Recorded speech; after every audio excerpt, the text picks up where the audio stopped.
11.6 million crypto tokens failed in 2025. That's not a typo. In a single year, more than 11 million projects went to zero. CoinGecko tracked them all. Over half of every cryptocurrency ever created since 2021 is now dead. And the 5 I'm about to show you aren't random rug pulls launched by anonymous developers on pump.fun. These are projects backed by major venture capital firms, listed on top-tier exchanges, promoted by influencers, covered by financial media, and documented in white papers that anyone could have read. White papers that, if you actually read them, told you exactly what was going to happen. Because the white paper is the one document a crypto project can't fake. It's their own blueprint, their own rules, and their own rules are what destroyed them. Number 1, mantra, the OM token. If you only learn about one crypto collapse this year, make it this one because it shows exactly how a project can look legitimate while being structurally designed to fail for retail investors. Mantra positioned itself as a layer 1 blockchain built on Cosmos, focused on tokenizing real-world assets like real estate, bonds, and commodities. They partnered with Damac Group, a UAE conglomerate, to tokenize $1 billion in assets. They got a crypto license in Dubai. The OM token surged from under $1 to over $9 between 2024 and early 2025. And then on April 13th, 2025, on a Sunday evening when trading volumes were at their lowest, OM dropped 90% in under an hour. It fell from $6.32 to 49 cents. Over $5 billion in market cap was erased in minutes. The Mantra team blamed centralized exchanges for reckless forced liquidations. But here's what the white paper and Tokenomics already told you. Approximately 90% of the OM token supply was held by the team and early investors. The actual circulating supply was tiny, meaning any significant sell order could trigger a cascading liquidation. On-chain data showed that wallets linked to the team deposited millions of dollars worth of OM tokens onto exchanges just hours before the crash. One wallet, labeled as associated with Laser Digital, deposited over $41 million worth of OM to OKX 2 days before the collapse. The project had a market cap of $6 billion, but a total value locked of only $4 million. That's a ratio of 1,500 to 1. The Tokenomics also included a supply change in late 2024 that effectively doubled the number of tokens in circulation. The team later announced they would burn 300 million tokens, including 150 million from the founder's own allocation, to try to restore trust. One prominent analyst called it a desperate attempt to fake momentum, adding that if your tokenomics only make sense after destroying part of the supply, they never made sense to begin with. The white paper promised a decentralized, compliant, RWA-focused ecosystem. The tokenomics delivered a concentrated, illiquid, insider-dominated structure that collapsed the moment someone decided to sell. Number 2, Berachain. This was supposed to be the most anticipated Layer 1 launch of 2025. Berachain introduced an innovative consensus mechanism called proof-of-liquidity, designed to align validators, protocols, and liquidity providers in a way traditional proof-of-stake doesn't. The concept was genuinely novel. The execution was a disaster. BERA launched in February 2025 at a trading price around $9. Within a year, it dropped to 70 cents, a tenfold decline.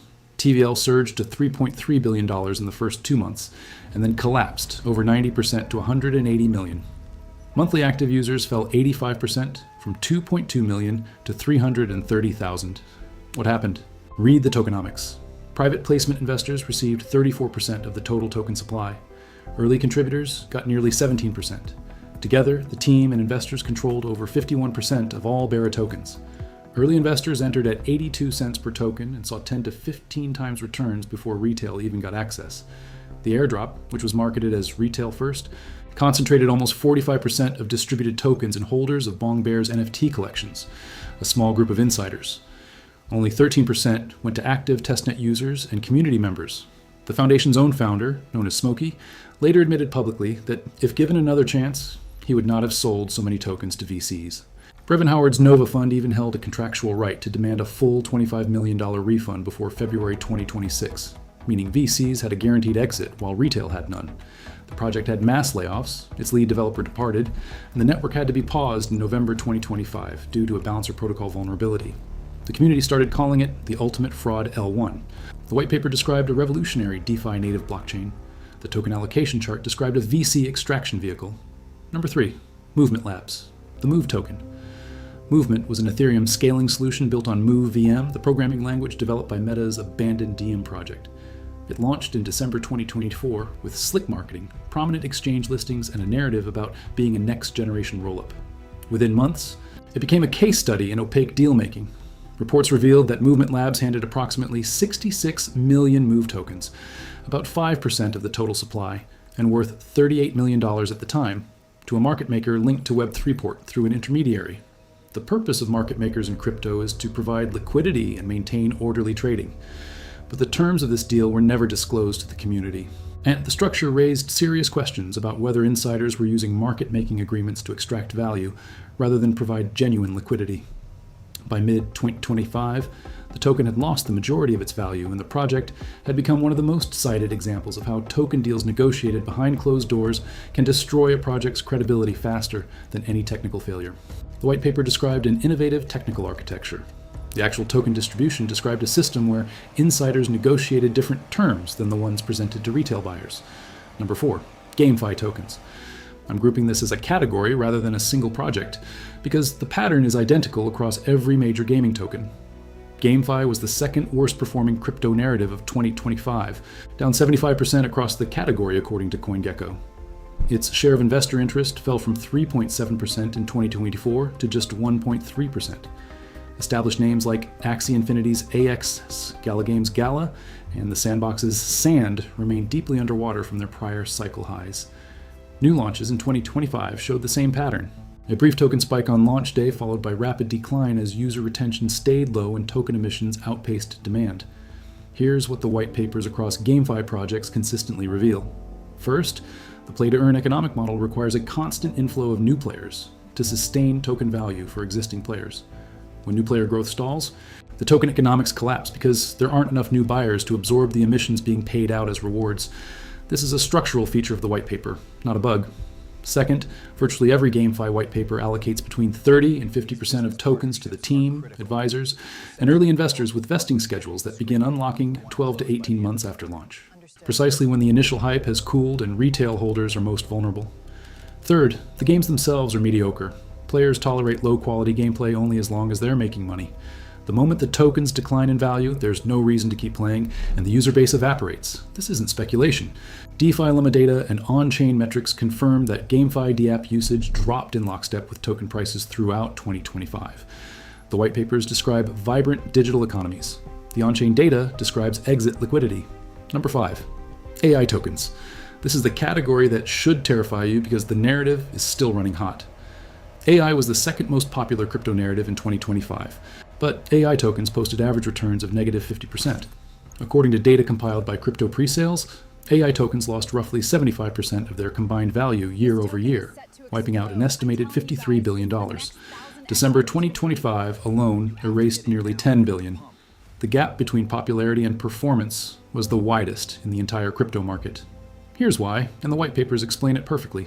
Most AI token white papers describe a decentralized AI network where token holders contribute compute resources, data, or governance in exchange for rewards.